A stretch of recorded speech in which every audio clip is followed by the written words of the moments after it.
Welcome to episode 3 of Al's podcast. Today we are joined by no one. There's no guest today. Yeah. Anyways, episode 3 is a story. And so we decided that we're going to tell a story of how I got my scar on my head and how there was a tooth in there and all that good stuff. So, let's see. I guess we'll start. It was sophomore year of high school, playing at Kentwood High School. Play for TJ, playing at Kentwood. I don't even know. It's probably like the middle of the season.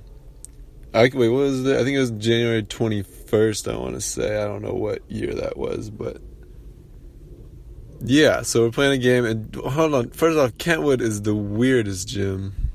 It's just, I don't know, something up with the lighting or the back with the floor. I don't know. It's just weird.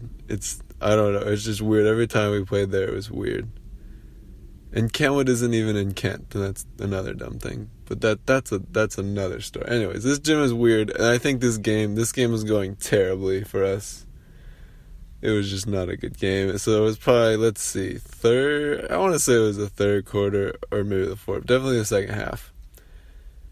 And the game was not close. It was terrible. It wasn't close, but I think a pass came into me. I was probably like around the mid post or something. Came in from the wing, turned around, shot it, and a tooth. Or I guess the guy who was someone who was trying to block it. So I turned around and shot it. He was trying to block it. And I guess he jumped a lot higher than I did.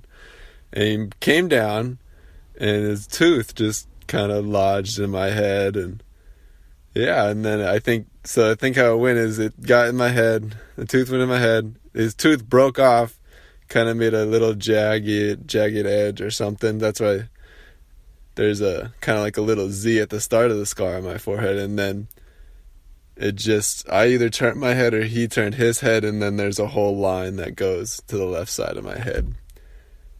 But I did make the shot. That's the underrated thing. And I got fouled, and won. But I did not get to shoot my free throws because I felt like it didn't really hurt, but I definitely felt something up there, like it got hit. And I reached up, and it's just a gash in my head.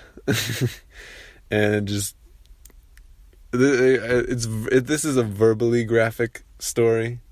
I mean, you can't see it, but explaining it, there's just blood squirting. I wouldn't say gushing because it's not like running down my face, but it's just kind of squirting out of my head and onto the floor.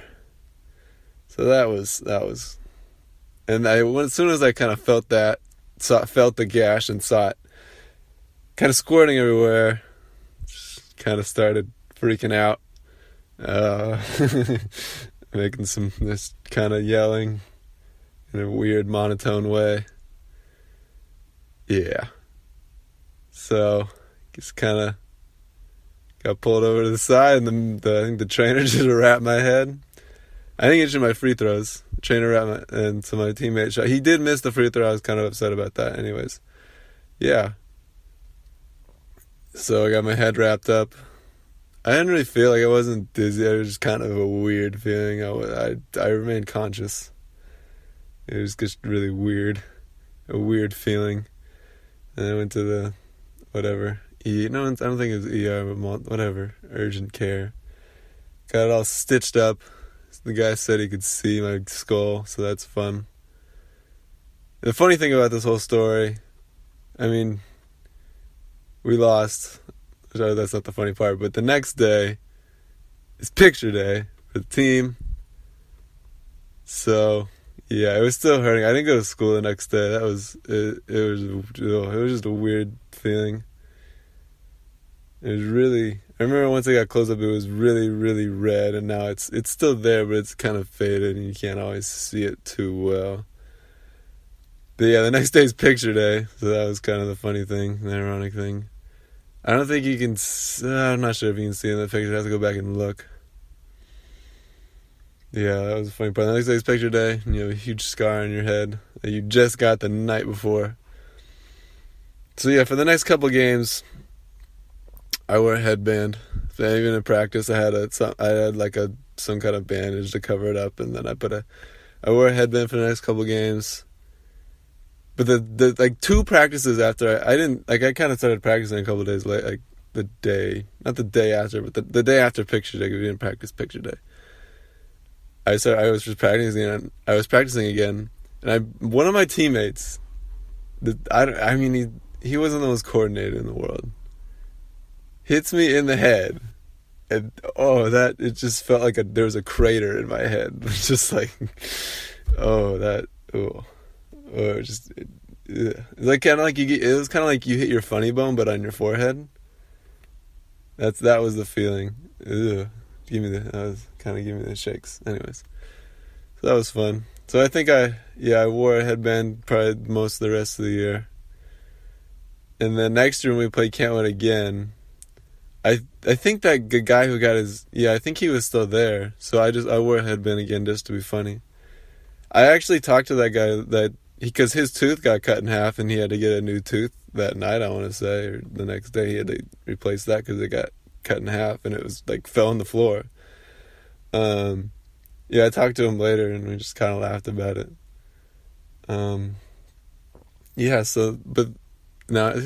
That's the story of the scar on my head. Most people don't notice it right away, partially because I'm kind of tall, so you don't always see it, especially if you're a little shorter. But it is always like a good icebreaker. If you're in a class and someone's like, your teacher's like, we're gonna do an icebreaker. Tell us something about you. I'll go, well, I have a scar on my forehead because I had a tooth someone put a tooth in my forehead. So that's my icebreaker go-to. Interesting fact that I normally go to. And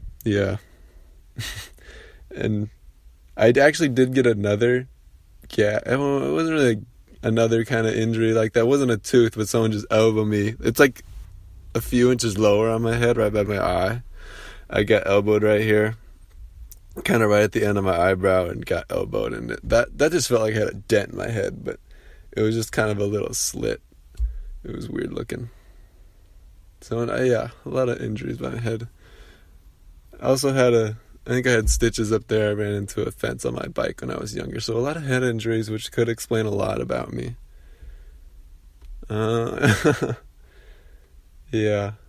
those are the 3 head injuries. The major one, obviously the tooth, and then some other ones. And now one of my teammates claims he got a tooth in his head in our last scrimmage game.